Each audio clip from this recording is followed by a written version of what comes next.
peers would be? My advice to my peers would be to ask questions, to do kind gestures, because as we grow, sometimes, like someone asks, our parents can feel that we're growing away from them, or like we don't need them. So sometimes the simplest thing, I might ask my mom, like, oh, I saw this skirt, or this eyebrow pencil, I'm gonna pick you up one, or I'll just come home with it. Like, just small tokens of I'm still appreciative, and asking questions. Like I said, I ask my parents questions, literally almost about everything, like, hey, what do you think about this? Or like I said, about finances, because I'm more focused on my finances right now. It's like, okay, how much is this? And now what's the fee on that? Like the smaller life lessons of things that I would need when I'm growing, or as I'm growing, down to the car, like little things like that. Asking those questions, even if you didn't grow up building that friendship with your mom, or you don't necessarily highly esteem your parent at the time, it's never too late. So even people who are 24, 25 like me, now would be the perfect time, or even more of a better time, to ask questions, simple questions. How you cook that? Or why you do it like that? Like, you just get to learn about your parent, because learning about them, it'll just flow naturally. Yes, and again, that goes back to, and I'm so glad that you three totally understand that this relationship is an exchange, and it should be a positive one. And it's not only for you to just take from me because I'm the parent, it's also what you can give to me because I am the parent. Because we're looking for and have expectations of our children as well. So the nice little gestures that Jade does, because she's the one working right now, bringing home eyebrow pencil, or I saw a t-shirt for you, Mom, I picked it up. Little things like that, it does warm my heart, and it does reassure me that she appreciates me, and that she's still thinking of me, throughout her day. But Mom, you weren't always receptive to my gifts either. Like, even to this day, my mother be like, well, how much did you pay for that? Yeah. It's just, you don't even know that. I appreciate the gesture, but I just be like, I don't want you spending your money on me. Like, hold on. Excuse me, guys. I got something for somebody. They said, Adriana, they said, I think that's Adrian, whatever. They said, I would like to hear more from the audience member and the pets. No, they didn't. I know they lying. June 15th. No. They did not say that. No. So we're about to wrap it up, guys. I'm just going to give my little spill. I've been kind of interjecting, but I would definitely say to the moms, study your children. Study each individual child. Don't just think that parenting is one book of rules that applies to all the kids or all the children in your house. That's so unfair. It's unfair to the child, and it doesn't give them room to become an individual and find their own creativeness and develop their own voice and their own opinion. It kind of makes them feel like you're not interested in who they are as a person. So don't let it be like this book of guidelines that's for all the kids. I would say study all of your children. Learn them, learn their strengths, learn their weaknesses so that you can make their weaknesses into strengths and help them develop who they are. Definitely don't compare your children is my second advice. I don't compare my kids. I never tell my kids, you should be like Jalen, and you should be like Jade, and you should be like Janiyah. No. I think comparison is automatically you trying to tell a person that they're not good enough, and that they don't add up, and that what they're doing or what they have to offer is not just as great as what somebody else has to offer. And separate the siblings. And it causes friction between the siblings. It makes them basically hate each other. You know, mommy loved you and you were always her favorite. And, you know, I know they play around. My kids do that too. They play around, oh, Janai is the baby. Well, she is the baby. And you're the perfect middle. And you're the perfect beginning. The ending, or, you know, which way it goes for them. But it's never in a comparative way. You know, I make sure that they all know that what they bring to the table is just as amazing and awesome, and it's who God created them to be. Wow. And my last, it's not your my last word of advice would be to give yourself room for error. Because I feel like we as parents, when we make a mistake, we don't really know how to come back from it. And your child really doesn't want you to fix everything. They just want to know that you genuinely recognize that you do come short and that you're genuinely trying just as much as they are. You know, like it makes your child feel good that you're trying just as hard as I am to make this relationship work. So I would say definitely, you know, to keep those three things in mind. I think this was a great conversation. I think we should have more of them. You see any more questions? No. No? Y'all don't from the background? No, we don't need no more from the audience member. And so, what I was telling the girls, what I have told them privately, I'm going to say publicly that I really, truly do like my kids. Like, I don't know if they laugh when I say that, but I genuinely do. I like them. Like, I not only love them, but I so like them. And if I had to pick them and choose them all over again, I definitely would. I mean, they're so unique in all of their ways, and it's so colorful for me. I enjoy each one of them. I enjoy our time alone, and then I enjoy us all being together. We have so much fun. I'm grateful for you guys, and I definitely want to say a happy birthday to Jadi again. I don't know. I cannot imagine my life without Jade. She was our first born struggle baby. John like to call her struggle. Almost did make it, y'all, but I'm here. But she was not the struggle baby. She was not. She definitely made it easy. If anything she did was she made our lives easier, and she added so much joy. She taught us so much. We learned a lot with Jade. So, you know, I can't imagine life without you. I think you're amazing, awesome, beautiful, milk chocolate, all of that.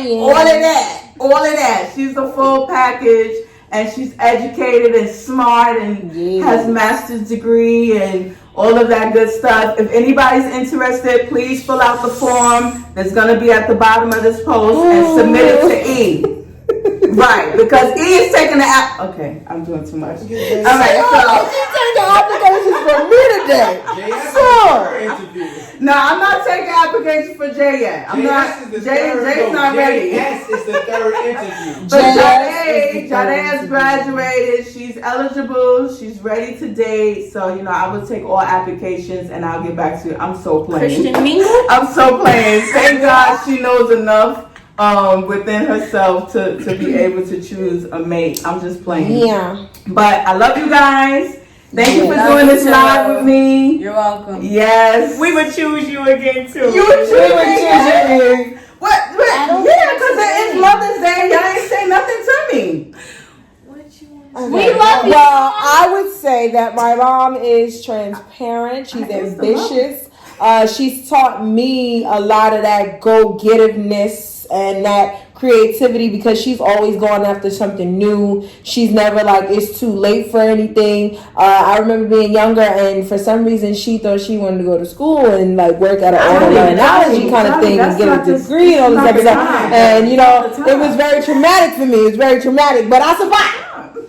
Woo! But things like that she's done, it helps me to admire her, to esteem, to grow to that sort of place. I do appreciate the fact that she's always growing. She's always checking in. Like, she's down to earth. She's not like unrelatable or untouchable. Like, even though I highly esteem her, I don't feel that she's unreachable. Like, at any point in my life, I feel like I would be able, even if I, God forbid, did something bad, like, I wouldn't feel like my mom would judge me or shun me to be like, how dare you sin. I mean, of course she's gonna tell me like, that wasn't right, my brother, but here we are. So now what are we gonna do? So I really do appreciate that. I thank you for allowing me to be myself, or to get to learn to be myself, and to become, even down to like your style of dress. You switch it up. It helped me to know that, it's okay to feel like you want to look this kind of way one day and look this way another day. Just always remain a lady, always be classy. Like, I just appreciate and admire you. That's so good. And you know what? We're going to do this again because we have a few topics that we wanted to talk about, just, mothers to daughters. And one of those topics is sexy versus sexual. Because there's a big difference between teaching your children or your young ladies how to embrace their sexy, so to speak. You know how we talk, you're sexy. But it does not mean because they are in touch with their sexy that you're teaching them to be sexual. Oh. So I think that's a great conversation. That's another topic for another day. But I second everything that Jade said as well. Right. I would like to say that I thank you as well, and I truly do believe. Well, I can't say too much on the camera because I'm the emotional child. Okay, so I don't do too much, but I do believe that through the way that you love us, it has taught us to know how to love ourselves. Mm-hmm. I really do believe that, because the older as I got, the more that you continue to pour into me, it built me up and made me find my purpose and feel like I belong on this earth, like that I have so much to offer. By her constantly like cheering me on, it makes me feel like I could take on the world. So I'm gonna stop right there because I'm getting a little touchy. I don't want to cry. So yeah, I do want to say that we really do love you. I can speak for all of us on that one. I know. Yes. I truly do know. Naya. Huh? Oh, girl. Be here with us. Come join us. I just want to say that I love you. Thank you for always supporting me and everything that I want to do and be in life.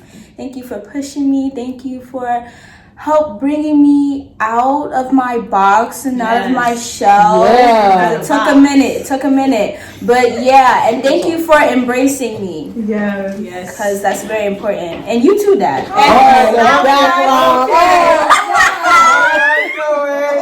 Yo, we couldn't leave this live without your boy stepping in. They got me in the kitchen, you know what I'm saying? For the Mother's Day, for the birthday, for all of the days. Man, what you want to say? I wanted to say, ain't nobody got nothing to do. We can stay on here all night. No, we cannot. All right, but what I wanted to say was I couldn't pick a better spouse, a better wife, a better companion, a better mother to my kids, a better wife than Ebony. You know what I mean? Like Eb brings so much joy to me.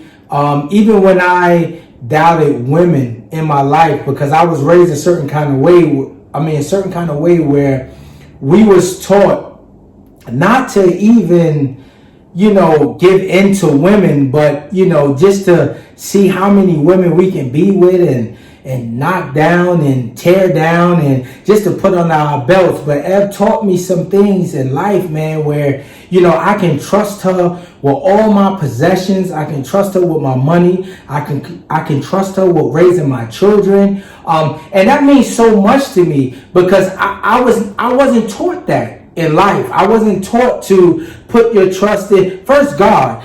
Don't get it twisted. God is always first, you know what I mean? But then at the end of the day, he brings us a help me. And if you don't really put that trust in that help me, first you got to put your trust in God. Then you have to put that trust in your help me. And you will understand that marriage works, man. I'm telling you guys, like, if you really settle down and what this quarantine meant to me, like I know we can go on for another hour. Hey, my Cash App is, I don't even know my Cash App, but don't worry about it. But so what I was saying was, the Cash App, we're not going to go there. But what I was saying was that in this quarantine, right? No, I gotta watch. Because you're not watching. No, I know. I gotta watch it. Hurry up. All right. In this quarantine, it taught me how to have. Tell me, Jay. You told me one thing. It started with a P. Patience. You said it showed me how to have more patience, how to be more caring, loving, be more sensitive, more in tuned, more discerning. Like, if you don't get nothing out of this quarantine, you have to gain what your family means to you. And as a husband, you have to become that house farmer. Meaning, you have to know where there's weeds growing, where you have to go and pluck the weeds, because we all know that weeds can strangle your crop. And we want all our crop, any seeds that we sow, righteous seeds, good seeds that we sow, we want them to grow. We want them to flourish. We want them to become better and better. So you have to maintain that. You have to watch and always take heed to every individual feelings in this point in time. So I just wanted to come on and say, I thank God for my family. I thank God for my wife. I thank God that Jade has seen to make it to 24. Yes. Because there's a lot of people that didn't even make it to 24. That's right. And there's a lot of people that's divorced, and because of whatever it was. But we're here to let you know that marriage work is willingness, is oneness, is respect, is kindness, and is submission. Marriage work, guys. So we gotta take this quarantine into full fruition. I love you guys. I gotta go because my rice may be burning. Well, we love you guys. Thank y'all for joining us. We just wanted to come on and share that. You know, we love to have our Stewart talk. So please support us. Share it with the families that you think, or mothers and daughters that you think would benefit from it. Definitely. And that's all. We just love you guys. Have a great day. Make it a great day tomorrow. And we'll see you guys soon. God bless.